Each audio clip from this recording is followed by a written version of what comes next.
Բարև ձեզ, սա դեկոնստրուկցիա կամ ռեկոնստրուկցիա զրույցների շարք է, գիտեք երևի, եթե հետևել եք, այս տարի ենք սկսել, սա արդեն մեր 5-րդ զրույցն է, մենք պայմանավորվել ենք, որ այս շարքում մենք խոսելու ենք մեր հանրային խոսքի մեջ տարածված, տարբեր չգիտեմ պնդումների, պատկերացումների, բանաձևերի ինքնին պարզ թվացող ճշմարտությունների մասին եւ ոչ միայն խոսելու ենք, այլև փորձելու ենք դրանք քննել, այսպես ասած քանդել, նորից հավաքել, ինչպես ամենասկզբում պայմանավորվել ենք եւ ինչպես նաեւ ոչ ֆորմալ այս շարքը ես կոչում եմ քանդուկ հավաքուկ։ Նախորդ 3 ուրեմն զրույցը մենք խոսեցինք արդեն առաջին խոսեցինք դրա մասին, թե արդյոք փոքր ազգ ենք մենք այդ տարածված ձևակերպումը համապատասխանում է եւ որքանով է համապատասխանում իրականությանը, կամ եթե ավելի ճիշտ տոնով ձևակերպենք, դե մենք փոքր ազգ ենք։ Այդ ձևակերպումը քննեցինք, հիմա ասում ենք առաջ։ Կա եւս մի հատ շատ տարածված ուրեմն բանաձև ձևակերպում մեր մեջ երևի այդ դե մենք փոքր ազգի հետ մրցող դարերով պետություն չենք ունեցել, գիտեք, բոլորը տանխտիր լսել եք դրա մասին եւ նույնիսկ երևի բոլորս անխտիր, սկսած ինձանից, դա այս կամ այն իրավիճակում կյանքում ոչ թե մի անգամ, այլ առնվազն մի քանի անգամ, եթե ոչ տասնյակ անգամներ կամ հարյուրավոր անգամներ օգտագործել ենք։ Հիմա այսօր փորձելու ենք սկսենք արդեն սրա մասին խոսակցությունը։ Ես իհարկե չեմ պնդում հիմա սա ճիշտ է, թե սխալ է, կարող է շատ ճիշտ է, կարող է սխալ է, կարող է մասամբ է ճիշտ, մենք պայմանավորվում ենք սկզբում քննել, կարող է նաև իսկականից շատ ճիշտ է, բայց երբ որ մի ինչ-որ, ասենք, արտահայտություն այդքան տարածված է լինում, եւ ըստ էության ինքը դառնում է ունիվերսալ, կոնկրետ էս մենք դարերով պետություն չենք ունեցել, դառել է յուրահատուկ ամեն ինչի բացատրություն, ամեն ինչի, ընդհանուր մինչև կենցաղ, ոչ միայն հանրային խոսքում, այլև ասենք կենցաղում մի բանից խոսում ենք, չգիտեմ, ինչի մասին ասես, ասենք օրինակ, ինչի ենք մենք հայերս իրար խաբում, դե մենք դարերով պետություն չենք ունեցել, չգիտեմ, ինչի է լոլիկը շուկայում թանկ, դե մենք դարերով պետություն չենք ունեցել, այսպես սկսած ամենա այսպես կենցաղային թեմանից մինչև ամենաբարձր թեմաները, ինչու չգիտեմ, մշակույթում այսպես է, տնտեսությունում այդպես է, դե մենք դարերով պետություն չենք ունեցել։ Հիմա էլ եմ ասում, գուցե շատ անգամ դա ինչ որ չափով ամբողջական կամ մասնակի իրոք բացատրում է ինչ որ երևույթներ, բայց մյուս կողմից դա քանի որ դարձել է ամեն ինչի բացատրություն, իսկ ամեն ինչի բացատրությունը նշանակում է, որ ոչ մի բանի բացատրություն է, որովհետև չի կարող այդ մի գործոնը բացատրել մեր կյանքում ամեն ինչ եւ ինքը հաճախ փոխարինում է բացատրությունը, այսինքն երբ որ ինչ որ երևույթ է լինում, որը մենք կամ ալարում ենք, կամ չենք ուզում, կամ իզորու չենք քննել, միանգամից կա այդ պատրաստի պատասխանը, իհարկե մի քանի տես պատրաստի պատասխաններ կան, սա դրանցից մեկն է, միգուցե ամենատարածվածներից, բացի այն դե մենք փոքր ազգ ենք, դե մենք դարերով պետություն չենք ունեցել եւ ինքը ըստ էության նույնիսկ էլ եմ ասում, եթե ինչ որ չափով ճիշտ է, ինչ որ չափով հաստատ ճիշտ է եւ նույնիսկ եթե ինչ որ չափով ինչ որ երևույթներ բացատրում է եւ իհարկե բացատրում է, ինքը դառնում է փագող, ինքը ճանապարհ է փագում, որպեսզի մենք փորձենք շատ հարցեր, ավելի խորքով փորձենք հասկանալ կամ նորովի փորձենք հասկանալ կամ թարմ փորձենք հասկանալ այս ձևակերպումը հոնոր չի բոլորս գիտենք։ Ինչքան որ մենք ապրում ենք, մեզ հիշում ենք սա կա եւ սա մինչեւ մեզ էլ ա եղել, չեմ ասի թե դարերով գոյություն է ունեցել, բայց հաստատ տասնամյակներով կա, միգուցե շատ ավելին։ Ես չգիտեմ երբանից է դա կոնկրետ սկսել է հաստատ 100 եւ ավել տարին ինքը հաստատ կա։ Եվ հաստատ նույնիսկ եթե ուրիշ պատճառ չլինի, հենց իր տարածվածության պատճառով պետք է մի հատ հասկանալ, սրա մեջ ինչ որ մի բան կա թե չկա։ Եվ ելի եմ ասում, ինքը հաստատ խանգարում է, եթե այդքան տարածված է մի բան, նույնիսկ եթե ինքը ճշմարտություն է կամ մասնակի ճշմարտություն է, ինքը հաստատ խանգարում է։ Ինչից սկսենք եւ ինչպես սկսենք այս վերլուծությունը, քննությունը, սկզբում դե քանդում ենք, քանդումը, որ հետո նորից հավաքենք։ Մեր, այսպես ասած, մեթոդը մենք վաղուց պայմանավորվել ենք, դա ռուս-թուրքական վանդակից սկսած մի պարզ մեթոդ ունենք։ Առաջինը սկզբում որևէ հարց քննելիս ցանկալի է այդ հարցը մի հատ դնել մեծ կոնտեքստի մեջ, այսինքն տեսնենք աշխարհում ինչ կա չկա, էլի այդ առումով, հա, որովհետև այս խոսել ենք սրա մասին եւ էլի երևի խոսելու ենք, երբ որ այս մեր զրույցները որոշ չափով ամփոփման հասնենք եւ մոդելներ փորձենք ձևակերպել, որ շատ զարմանալի հատկություն կա մեր հանրային խոսքի մեջ, խոսել վակուումի մեջ, այնպես կարծես մենք Հայաստանը ինչ-որ առանձին մոլորակի վրա է ապրում եւ առավել հաճախ այսպիսի ընդհանրացված պնդումները իրենք այդպիսի տպավորություն են թողնում մենք ոնց որ ալարենք կամ չգիտեմ չպատկերացնենք որ մի հատ պետքա ավելի լայն աշխարհը նայել ընդ որում ինչքան ավելի մեզ հայտարարում ենք այսպես աշխարհի քաղաքացի կամ ինչքան ինչ որ մեկը իրան ավելի sense դե ազգային չէ, ազգայնական չեն, չգիտեմ ինչ որ sense կոսմոպոլիտ են հայտարարում, այդքան ավելի զարմանալիորեն պարադոքսալ կերպով ես սա վաղուց եմ նկատել, այդքան ավելի իր պնդումները մեկուսի են աշխարհից, այսինքն մարդիկ կարծես չեն հասկանում, որ առաջի բանը որ պետք է անել դա է Որով եթե դու ինչ-որ պնդում ես անում, պետք է նախ եւ առաջ իրան համեմատես ավելի լայն քո մասին, պետք է մեծ համեմատես ավելի լայն կոնտեքստի մեջ։ Սա մեր մեթոդի առաջի կետն է եւ երկրորդը մենք սկսում ենք արդեն ներքին իմաստով քննել նայել մեր պատմության իմաստով, որքանով է սա համապատասխանում իրականությունում։ Սկսենք մեր այս առաջին քայլից, որը շատ անգամ ենք կիրառել, շատ տարբեր թեմաների վրա եւ շատ լավ աշխատող եւ շատ པարզ մեթոդ է։ Ուրեմն մենք տեսնենք նախ աշխարհում ինչ կա չկա, եւ հատկապես այս թեմայի առումով դա կարեւոր է, ինչու, որովհետեւ ասենք, երբ որ մենք ասում ենք դարերով պետություն չենք ունեցել, ենթատեքստով իհարկե ուղիղ դա չի ասվում, բայց ենթատեքստով ինքնին ենթադրվում է կամ լրելային ենթադրվում է, որ սա մեր տարբերությունն է, այսինքն մնացած բոլոր ազգերը կամ ազգերի մեծ մասը կամ մեզ համար օրինակ էլի ազգերը առնվազն իրենք դարերով ունեցել են, որտեղ մենք այս դարերով չենք ունեցելով փորձում ենք բացատրել մեր առանձնահատկությունները, ել եմ ասում, սկսած ամենաբարձր թեմաներից մինչև լոլիկի գինը շուկայում։ Հետևաբար դա նշանակում է, որ մենք լրելային ընդունում ենք, որ սա մեր տարբերությունն է, որ նորմալը, ավելի նորմալը նա է, որ դա այս դարերով բոլոր ազգերը պետություն են ունեցել։ Այստեղ իհարկե կան շատ sense ընդհանուր եւ բարդ թեմաներ, որոնց վրա մենք հիմա չենք շեղվի, որովհետեւ դա իսկականից մեզ շատ հեռուն կտանի, որտեղ նախ իհարկե հարց է ընդհանրապես ով ասել որ ազգային պետություն կոչվածը նախ այդքան ընդհանրացված եւ տարածված երևույթ է, որ մի հատ էլ դարերով ունենան բոլորը, սա առանձին թեմա է։ Մի օր գուցե սրա ինչ որ ասպեկտներին անդրադառնանք, բայց սա մի կողմեն թողնում մտքի մեջ սակայն պահելով, որ դա էլ կա, մյուս հարցը ընդհանրապես պետությունը ինչ է, որտեղ այդտեղ էլ մենք ասում ենք պետություն, շատ տարբեր բաներ են կոչվում պետություն, այսօրվա ժամանակակից, ասենք բյուրոկրատական պետությունը եւ չգիտեմ, միջնադարյան Եվրոպայի կամ միջնադարյան Հայաստանի արիստոկրատական պետությունները հաստատ եթե հաստատ լրիվ նույն բանը չեն եւ այլն, սա էլ մտքի մեջ պայելով, բայց հիմա դրա վրա չենք շեղվի։ Հասկանալով որ այդ թեմաները կան, ուղղակի դրանք շատ բարդ են եւ շատ հեռու, մենք կտանենք, մենք կփորձենք մի քիչ ավելի պարզեցված խոսակցություն տանել, բայց էլ եմ ասում մտքի մեջ պայելով, որտեվ գիտեմ,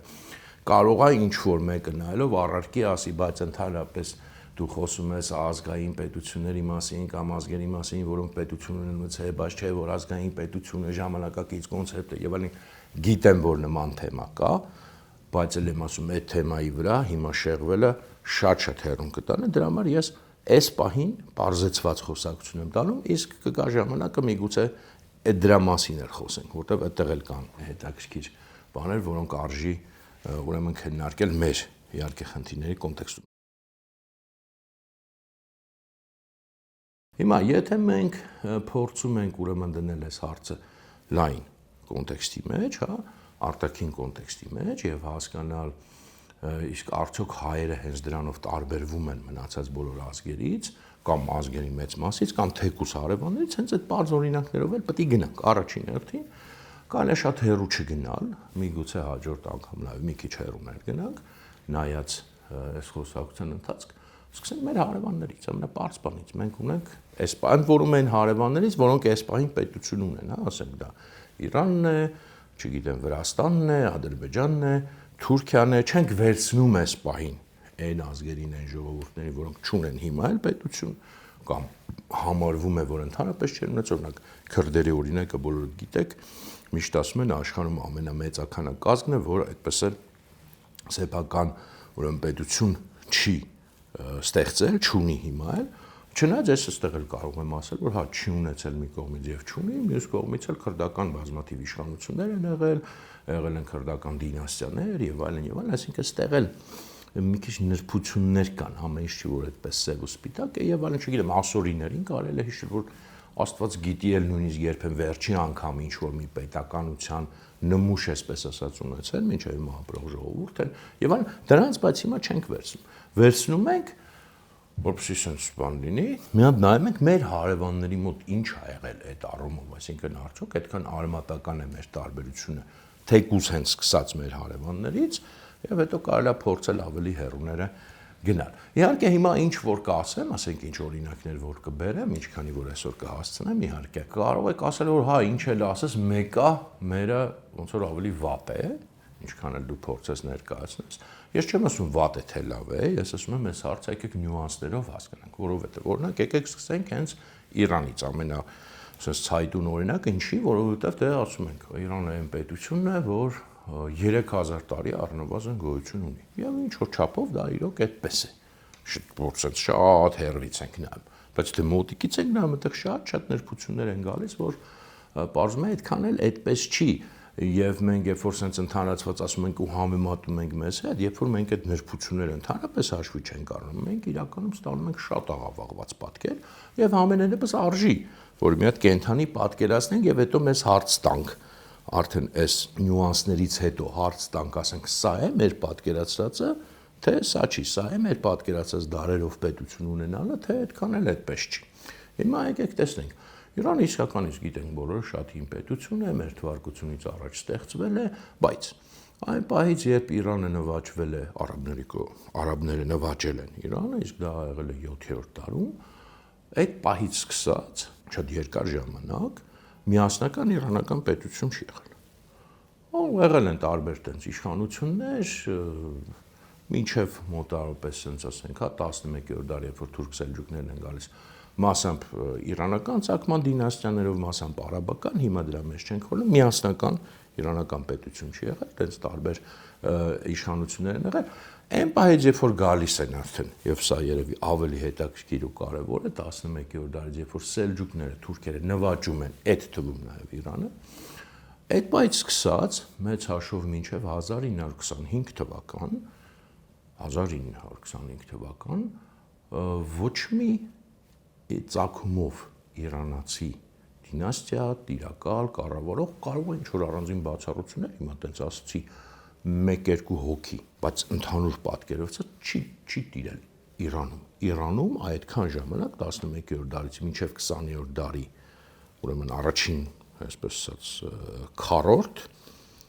տիրել են բացառապես թուրքերը եւ մոնղոլները։ Իհարկե, եւ ընդ որում 11-ից մինչեւ 16-րդ դար նաեւ կարելի ասել միասնական Իրանն էլ որպես այդպեսին էլի չէ։ Ուրեմն ինչպես է եղել։ Սկզբում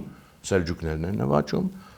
Սելջուկների այդ մեծ պետությունը ինքը շատ արագ քայքայվում է առանձին իշխանությունների, այդ թվում Իրանի տարածքում գոյացած իշխանությունների, բայց իշխում են այդտեղ, իշխող խավը, այսինքն դինաստիաները, թագավորները, իշխանները, սելջուկներ են, թուրքեր են, զորքը կռվող միավորը թուրքերն են, իհարկե սա մի քիչ տարբերվում է մեր իրավիճակից, հա, երբ որ մեր մոտ էլ չնայած մեր մոտ էլ օրինակ եղել է սելջուկյան պետություն, որը կոչվել է շահարմենների պետություն, այսինքն հայոց թագավորների պետություն։ Բնակչությունը եղել են հայեր, շատ այսպես ասած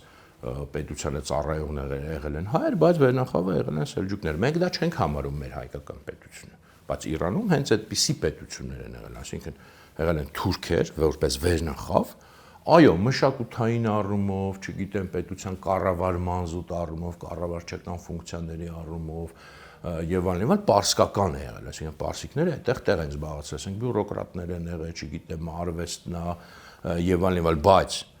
քաղաքականը եւ ռազմականը եղել է թուրքերին, մինչեւ գալիս են մոնղոլները, դառնում է մոնղոլները նվաճում են այդ թվում Պարսկաստանը, հետո էլի մոնղոլական պետությունն ինքը շատ արագ քայքայվում է մի քանի մասերի, դրանցից մեկը այսպես կոչված Հուլավյանների դինաստիայի պետությունը կենտրոնում ունենում է Պարսկաստանը, դրանք նաեւ Հայաստանին են տիրել եւ էլի նույն իրավիճակն է, պարսիկները զբաղեցնում են բյուրոկրատիայում տեղ, պարսիկներ ասելով իրանացիներ, հա, այսպես վերցնենք հիմա։ Չգիտեմ, մշակույթը եւ այլն, բայց իշխում են, իշխող դինաստիան, իշխաննական ընդհանրապես դասակարգը մոնղոլական է կամ նաեւ թուրքական էլի, եւ զինվորականությունը, բանակը, հիմնական կռվող ուժը էլի հիմնականում թուրքական եւ մոնղոլական է, այսինքն նույն իրավիճակը շարունակում է նաև այստեղ։ Սկզբի շրջանում նույնիսկ մոնղոլների սկզբի շրջանում այդ կրոնական ընդհանրությունները չի լինում, որովհետև մոտ մի 100 լավ տարի կամ մի քիչ ավելի պակաս, բայց այդ Պարսկաստանում տիրող մոնղոլները իրանք մուսուլման չեն եղել, իրանք նույնիսկ որոշները հակված են եղել քրիստոնեության, որոշները իրենց ավանդական կրոնի, որոշները բուդդիզմի, էական չի, բայց հետո դառնում են իհարկե մուսուլման։ Պարսկական այդ միջավայրում մշակութային առումով կարելի ասել ձուլվում են, բայց էթնիկ առումով չեն ձուլվում, լեզվի առումով չեն ձուլվում, եւ հետո դա էլ այդ պետությունը, այսպես կոչված Հուլավյանների բաժանվում է մասերի եւ սկսվում է տարբեր իշխանական տների միջև պայքար, բոլորը էլի թուրք կամ մոնղոլ ցակմամբ, նույնիսկ անունները այդ ուրեմն տոհմերի, որոնք այդ բավականին sense քաոտիկ իրար հետ մրցում են եւ արդեն այդ միասնական տարածքն էլ կորում է Պարսկաստանի նորից Իրանի հետ միասնական պետությունը, իսկ անունները շատ բան են ուշում, ասենք Չոբանյանների դինաստիա, Չոբանների, այսինքն աղքոյուն լուների, այսինքն սպիտակ ոչխարների, կարակոյուն լուների կամ ղարակոյուն լուների, այսինքն սև ոչխարներ, այսինքն դուք այդ նույնիսկ անուններից հասկանում եք, թե դրանք ինչ ուրեմն ցակման ցեղեր են եղել թուրքական եւ մոնղոլական։ Եվ ի վերջո սա տևում է բավականին երկար ժամանակ, մինչև 16-րդ դար, 13-րդ դարում, երբ սխալման բեն ժամանակասի 12-ում, 13-րդ դարում մոնղոլները նվաճում են Պարսկաստանը, մինչև 16-րդ դար այդ մոնղոլական, թուրքական տարբեր sense Չոբանյանների պայքարը տեղի ունենում, քաոտիկ էլի եմ ասում, եւ հետո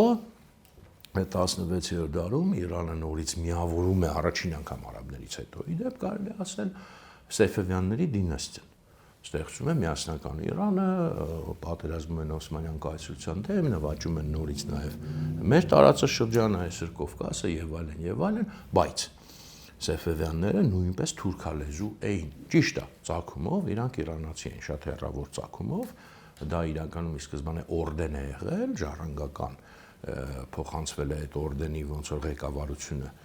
հորից որդի, հետո վերածվել է պետության, ցակումով հիմա ապացուցված է որ իրանցին, բայց փաստով թուրքալեզու էին։ Սեֆևյան պետության հիմնադիրը Շահ Իսմայելը թուրքերեն լեզվով, թուրքերեն ոչ թե այսօրվա թուրքերեն, թուրքական լեզվով գրում էր բանաստեղծություններ եւ այլն, բայց նույնիսկ դա չի կարեւոր, ասենք թե մենակ դինաստիան չի, էլի ամբողջ զինված ուժը այն ռազմական, այսպես ասած, վերնախավը թուրքեր էին, արդեն ոչ թե ցակումով պարսիկ էին, ոնց որ Սեֆևյանները, բայց թուրքալեզու հենց բում թուրքական ցեղեր էին, ղզլբաշներն էին, հիմնական այդ զինված կռվող ուժը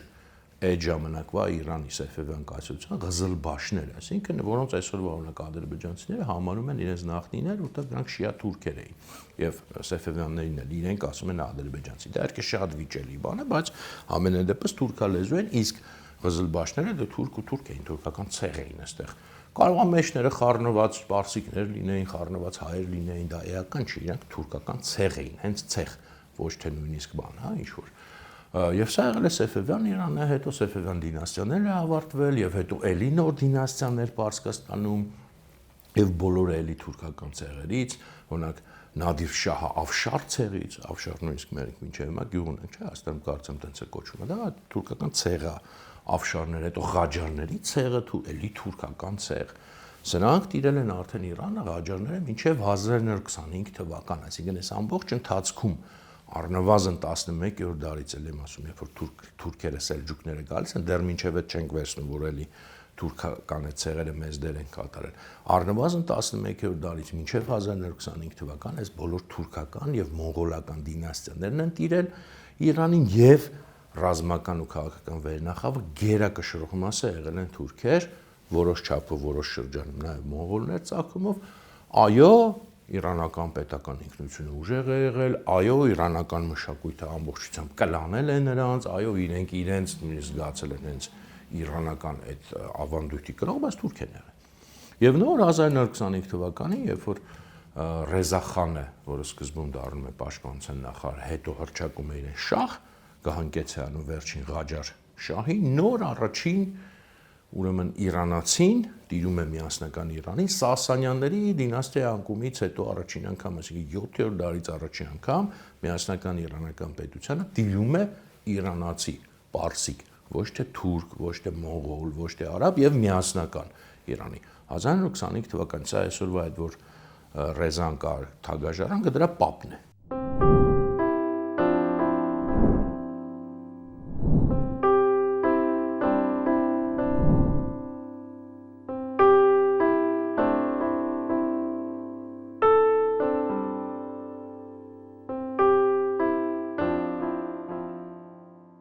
Սա Պարսկաստանի դարերով պետություն ունենալու ձևն է, կարելի է էլի եմ ասում վիճել, ասեք դա հիմա ինչ է լինի, մեզնից ավելի լավ է, բայց ամենայն դեպս ես ուզում եմ օրինակ հարց տամ, հասկանամ, եթե մեր պատմությունը այդպիսին լիներ, մենք կհամարեինք, որ մենք ունեցել ենք դարերով պետություն, թե չենք ունեցել։ Մենք ունեցել ենք իդեպ Հայաստանի տարածքում բազմաթիվ այդպիսի էլի թուրքական կամ իրանական թուրքական, ասենց ասած, ծագումով մարդկանց կողմից կառավարվող իշխանություններ, խանություններ, Երևանի խանություն, Նախճեվանի խանություն, չգիտեմ, հետագան Ղարաբաղի խանություն, Գանձակի կամ Գանջայի խանություն, մարդիկ էլի մշակույթով իրանացի, բայց ծագումով լեզվով ամեն ինչով թուրք, զինվորները թուրք, հիմա մենք էլ կարող ենք դեպի տենց է եւ հայերը այդտեղ ինչ որ դեր կատարել են, ասենք երկրի կառավարման մեջ այնպես չի որ մենակ լրիվ ճնշված դասակարգ են եղել, որը շահ իշխաններ, հարուստներ դեր ունեցել են։ Հիմա մենք կարող ենք համարել օրինակ դա մեր պետությունը, թե չէ, մենք չենք համարում, երևի ճիշտ ենք անում,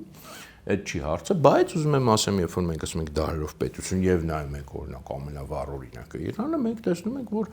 դա երևի թե այդքան էլ մեր պատկերացրած դարերով պետությունը չի։ Թեև հիմա ես չեմ վիճում նրա մասին, որ այո, մեր վիճակը ավելի վատն է եղել, որտեղ պարսիկները ունեցել են հսկայական մշակութային ազդեցություն, հոգևոր ազդեցություն, նույն կրոնից են եղել եւ այլն, պետական ինքնությունն է շատ ուժեղ եղել իրանական, խնդիր չկա, բայց ես կարծում եմ, սա հաստատ մեր պատկերացրած դարերով պետությունը չի։ Եվ ես չգիտեմ, պարսիկները իրար մեջ երբ որ քննարկում են, խոսում են, ինչ եզրակացության են գալիս, ինչ են համարում սա իրենց դարերով ունեցած պետությունն է, թե ամեն դեպքում դա նայած իհարկե երևի պարսիկ իրենց համար ինչ է։ Հիմա լավ, այս պարսիկները, հիմա եկեք հասկանանք օրինակ վրացիները ինչ են ունեցել, որտեղ դա էլի վրացիները շատ են համատում, այո, որովհետև մինչև 1801 թվական ասում ենք վրաց թագավորություն է եղել։ Եվ իրոք եղել է, բայց ինչ է եղել վրաց թագավորությունը կամ ավելի շուտ թագավորությունները, վրաց թագավորությունը միասնական չի եղել։ Ընդհանրապես միասնական Վրաստան որպես այդպիսի շատ կարճ ժամանակահատված է մենակ եղել այդ պետությունը, այդ իր վերելքի շրջանում, ասենք Դավիթ թագավորից սկսած, Դավիթ շինարարից մինչև Թամար, դա մոտավորապես գալիս է 11, 12, 13-րդ մինչև 14-ի սկիզբ դարեր, բայց մնացած ամբողջ ժամանակահատվածում թե դրանից առաջ, թե դրանից հետո առնվազն երկու մասի է միշտ բաժանված եղել, Արևմտյան Վրաստան եւ Արևելյան Վրաստան, դրանք էլ եմ ասում, այդ Գորի մոտավորապես բանի Լեռնանցքով է բաժանվում, դրանք էլ եմ ասում, գրեթե երբեք մենակ այդ կարճ ժամանակահատվածում են եղել միասնական պետություն, բայց մենակ այս երկուսի չի, ընդհանրապես, եթե մենք վերցնում ենք այն ինչը, որ համարում ենք վրացական պետություն, ասենք վերջի, չգիտեմ, մի 500-600 տարվա մեջ, դա մենակ երկու մասի չի բաժանված նախ եղել, դա բազմաթիվ մասերի է բաժանված եղել, առնվազն միաժամանակ գոյություն են ունեցել 3-ից 4 թագավորություն, Քարթլին, Կախետին, Իմերետյան եւ իշխանություններ, որոնք նույնպես այդ թագավորություններից կամ անկախ են եղել կամ կիսանկախ են եղել, նայած ոնց մեգրել է իշխանություն, չգիտեմ, այնտեղ հազարու մի այլ մանր ու մեծ իշխանություններ, այսինքն միասնական դա չի եղել, էլի իհարկե ավելի լավ է, քան ասենք ընդհանրապես չեղածից այսպես ասած լավ է, բայց չպատկերացնենք, որ դա եղել է միասնական պետություն, բացի այդ։ Մենք ենք ասում թագավորություն, բայց իրանական պետության տեսակետից եւ Օսմանյան կայսրության նույնիսկ տեսակետից Օսմանյանի մասով այդքան վստահ չեմ ասի, կարող է մի բան հիմա մի քիչ սխալ եմ հիշում կներեք, բայց իրանական պետության տեսակետից, նույն Սեֆևյանների տեսակետից դրանք չեն եղել թագավորություններ։ Վրացիներն են ասել, սա մեր թագավորն է։ Իրանի տեսակետից դրանք եղել են խաներ, նույնպիսի խաներ ոնց որ Երևանում, Գանջայում, Ղարաբաղում, որոնք ենթակա են Պարսից շահին, դրանք թագավոր չեն եղել, իշխան են եղել, միջազգային, այսպես ասած, այդ պահի, այդ տարածաշրջանի գոնե իրավունքի տեսակետից, այնպես որ դա էլ այդքան այդպես լիարժեք չի եւ բացի այդ, սկսած ինչ որ պահից առնվազն 17-րդ դարից այդ Վրաստանի այսպես կոչված թագավորները, այսինքն Արևելյան Վրաստանը երկու թագավորություն կար, Քարթլին եւ Կախետին, չհաշված իշխանությունները, Իմերետյան հիմա մի կողմ ենք թողնում, դա ավելի Օսմանյան ազդեցության գոտում ա եղել, բայց Քարթլին, Կախետին, Արևելյան Վրաստանը Պարսկաստանի ազդեցության գոտում եղել, դրանք ընդունել են մուսուլմանություն։ Հա, էլի ծագումով այդ նույն Բագրատունիներն են, Բագրատիոնները կամ վրացերն ասած, բայց դրանք ընդունել են մուսուլմանություն եւ մնացել են մուսուլման մոտ 1.5 դար առնվազն, մինչեւ 1750-ական թվականները, սկզբում ձևական, ասենք գնացել են Պարսկաստան, այնտեղ շահից ստացել են այդ խանության իրավունքը, ոչ թե թագավորության, հա, իրանք երկրում իրենց թագավոր են կոչել, բայց խան են եղել ըստ բանի, եւ ընդունել են մուսուլմանություն։ Սկզբում ձևական, հետո լավ էլ մուսուլման են դառել, մուսուլմանական անուններով են հայտնի։ Հիմա եթե բացեք նայեք վրացի թագավորների ցուցակը, այնտեղ իհարկե քրիստոնեական անուններ են հիմնականում նշված, բայց իրականում այդ բոլոր անունների բոլոր այդ քրիստոնեական անուններ կրողները, որոնք իծնետ են ծնվել են մկրտվել են, իրենք ունեցել են մուսուլմանական անուններ եւ հայտնի են եղել ժամանակակիցներին մուսուլմանական անուններով, ասենք, չգիտեմ, հիմա կարող հստակ չհիշեմ, մեկը պայմանական, ասենք, բացում եք նայում եք Կոնստանտին Եսին որերորդը կամ Իրակլի Եսին որերորդը, իրականում իր ինքը հայտնի է որպես Մոհամեդ Գուլի խան կամ չգիտեմ Ահմեդ Եսին ինչ, ու այդպես սերունդներով գնացել են, ու ասեմ, լավ էլ մուսուլմաններ են դարձել, նույնիսկ այնքան են դարձել, որ այստեղ նշանակվել են նաև դրանցից Երևանի խաներ, չգիտեմ, ընդհանուր մինչև Աֆղանստան, այդ բաներ, այսպես ասած, նահանգապետներ եւ այլն, բոլորը մուսուլման դարձած վրացի Բագրատիոններից։ Եվ Թիֆլիսում իշխել են այդ մուսուլմանները, մուսուլման դարձած վրացիները, Բագրատիոնները եւ Կախեթիում, եւ դա կոչվել է էլի ոչ թե քարտլի թագավորություն, ինչպես վրացիներն են տենց պայմանական տնավարի կոչվել, այլ Թիֆլիսի խանություն, իսկ Պարսկաստանի տեսակ է, եղել է Թիֆլիսի խանություն, այն մեկն էլ, չգիտեմ, Կախեթի խանություն օրինակի համար, հա։ Սա է եղել վրացիներն, մինչև որ վերադարձել են քրիստոնեության նոր 18-րդ դարի կեսին եւ հետո գիտեք, որ Ռուսաստանը գրավել է եւ խաբել է ըստ էության վրացիներին, խոստումներ է տվել, հետո խաբելով այդ թագավորությունները վերացրել է։ Դիմադրության որոշակի փորձ եղավ Իմերեթիայում հատկապես, բայց նաև ասենք քարտլի որոշ բաների կողմից, բայց այնց մեծ բան չստացավ։ Հիմա իհարկե սա մի հա, բացի այդ վրացական պետությունները, որ ասում եմ, իշխանություններ եւ այլն, դրանք ընդհանրապես իրար հետ համերաշխ չեն եղել։ Ես մի ժամանակ ուրեմն ձեռս ընկավ, սկսեցի կարդալ երիտասարդ տարիներին Վրաստանի քրոնիկաները, կարծեմ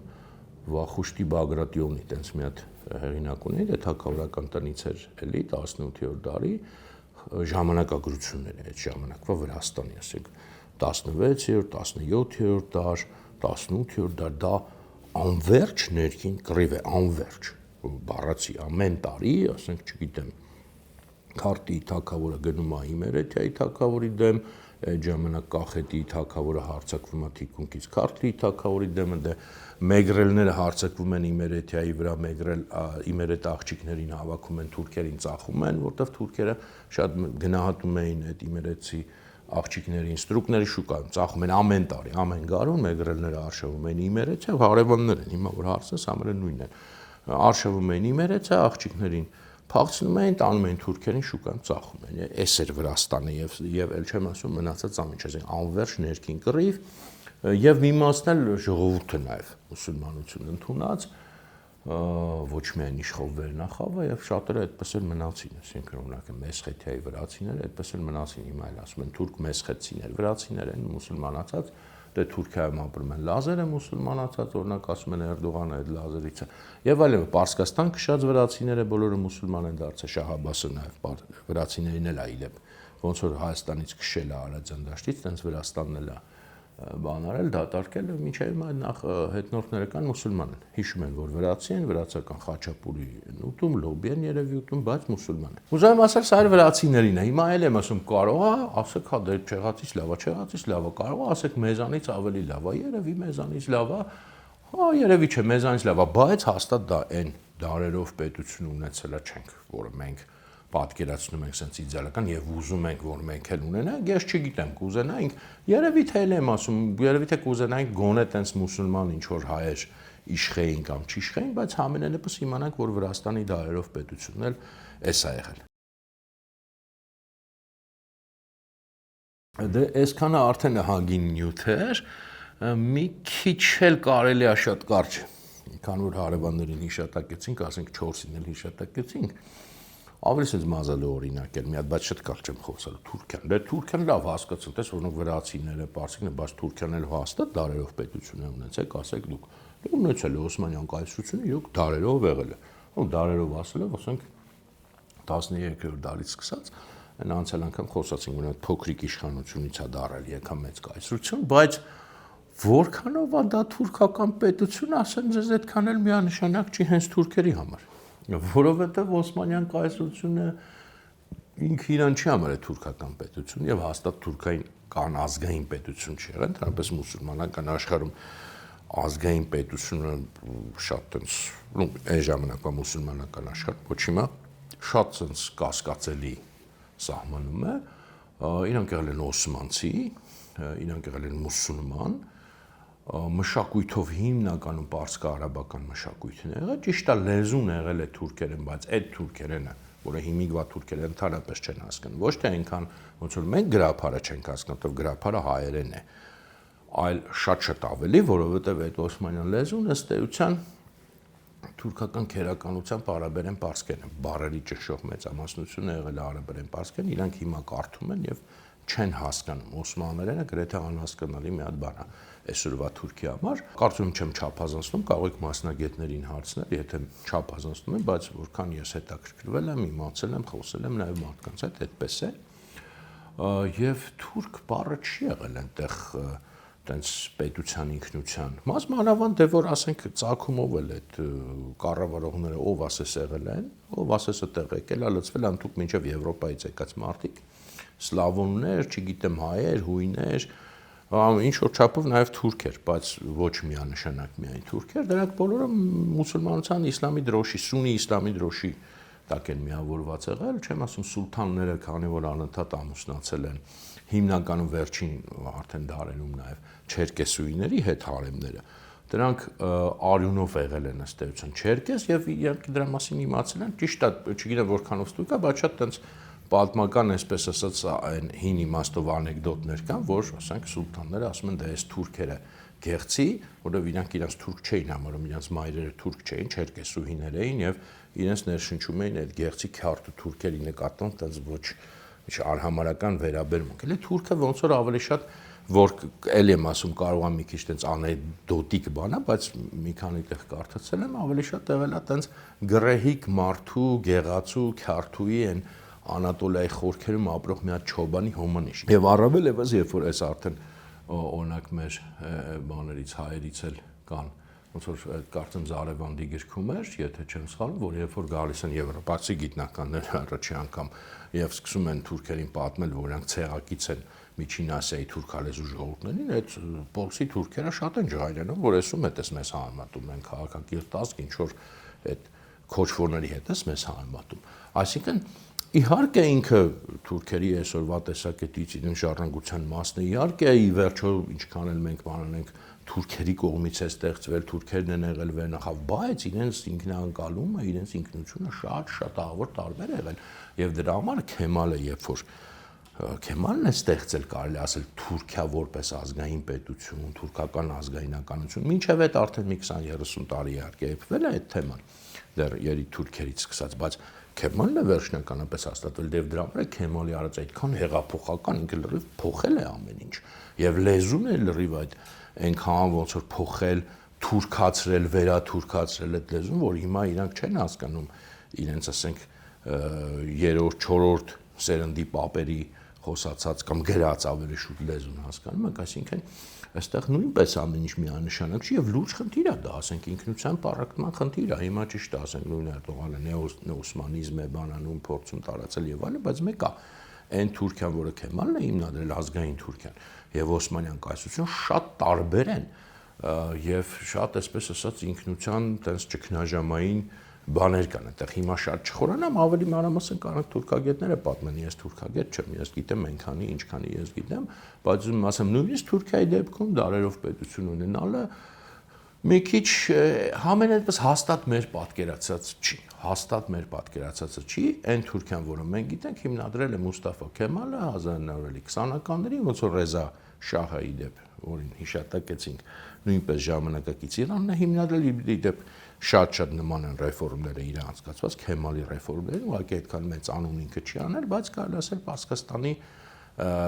Քեմալն է եղել Պարսկաստանը վերապարսկականը, նորից իրանական ինքնությունը վերադարձնողն է եղել։ Սա էլ ուրեմն Թուրքիայի օրինակը, իհարկե Ադրբեջանի օրինակից եկեք չխոսանք, սա ընդհանրապես շատ բարդ թեմա է, բայց հաստատ եթե ինչ-որ մեկը կարող ասի դարերով պետություն չենք ունեցել, չնայած էլի լիքը նյուանսներով, բայց մեզնից ավելի շատ կարող է ասել, դա Ադրբեջանը։ Իրանք իհարկե այդպես չեն համարում, աշխարհում այս մեր տարածաշրջանում ինչքան պետական միավորում կա, սովետի նաև, ասենց ասած, բանով մշակմամբ իրենցն են համարում, դեռ Պիոտրովսկին օրինակ, տենց գիտնական կար, երևի լսել եք նաև Ուրարտուի պատմությամբ զբաղվել ադրբեջանցիներին նվիրել է ահագին տենց պետություններ, ընդհանուր մինչև Սեֆևյան Իրանը դրա համար Շահ Իսմայելի մետրո կա մինչև հիմա Ադրբեջանում եւ դրա համար մեկ-մեկ Թուրքիայի հետ տենց կռիվ ունեն, որտեղ նրանք Շահ Իսմայելը իրենց համար իրենց մոլի թշնամին է, իրենց այս ադրբեջանցիների համար հերոսը, տենց թեմա մինչև հիմա կա, բայց հիմա այդ Ադրբեջանի մեջ չխորանանք, թե չէ լա ես իմուր մեզ կտանի։ Համենայն դեպս ինչ եմ ես ուզում ասեմ այսքանով, հələ որ դեռ որ մեր հարևաններին ենք մենակ նայել, հենց անմիջական հարևաններին ու չենք վերցրել այն ընդհանրապես պետություն չունեցող ժողովուրդներին, ասենք քրդերին, ասորներին, չեչեններին, իդեպ նույն չերկեսներին, որոնց հիշատակեցինք, աբխազների հարցն է շատ հետաքրքիր, Աբխազիա թագավորություն եղել է, բայց դա որքանով հենց աբխազական է եղել, չգիտեմ, օսերին եւ այլն եւ համենայն դեպս մի բան ինձ թվում է մենք այստեղ տեսանք, որ այն ինչը որ մենք համարում ենք դարերով պետություն ունենալ, մենք երևի պատկերացնում մենք մեր պատկերացումը նրա մասին, թե ինչ բան է դարերով պետություն ունենալ եւ փաստերը բավականին ինձ թվում է տարբեր է։ Ես կարծում եմ եւ ենթադրում եմ եւ գրեթե համոզված եմ, որ ձեր մեծ մասը այդպես չի պատկերացել ոչ դարերով պետություն ունենալը, ոչ էլ մեր հարևանների հատկապես դարերով պետություն ունենալը։ Այսօր այսքանը մենք կշարունակենք, չգիտեմ, կամ էլի կփորձենք մի քիչ ավելի լայն կոնտեքստով, ասենք, չգիտեմ, գնանք Եվրոպա, տեսնենք ինչ կա, չկա այդ առումով։ Երևի թե արժի մի հատ այդ համեմատությունն էլ անել, որ մենակ մեր հարևաններով չսահմանափակվենք, հետո կվերադառնանք արդեն մեր պատմությանը եւ կտեսնենք իսկ ինչ ենք մենք ունեցել կամ չենք ունեցել դարերով։ Շնորհակալություն ուշադրության համար, կարող եք եթե դուրները տեկել է, կարող եք լայքել, տարածել, դա միայն կնպաստի, որ ավելի շատ մարդ տեսնի այս մեր զրույցները։ Կհանդիպենք մյուս անգամ։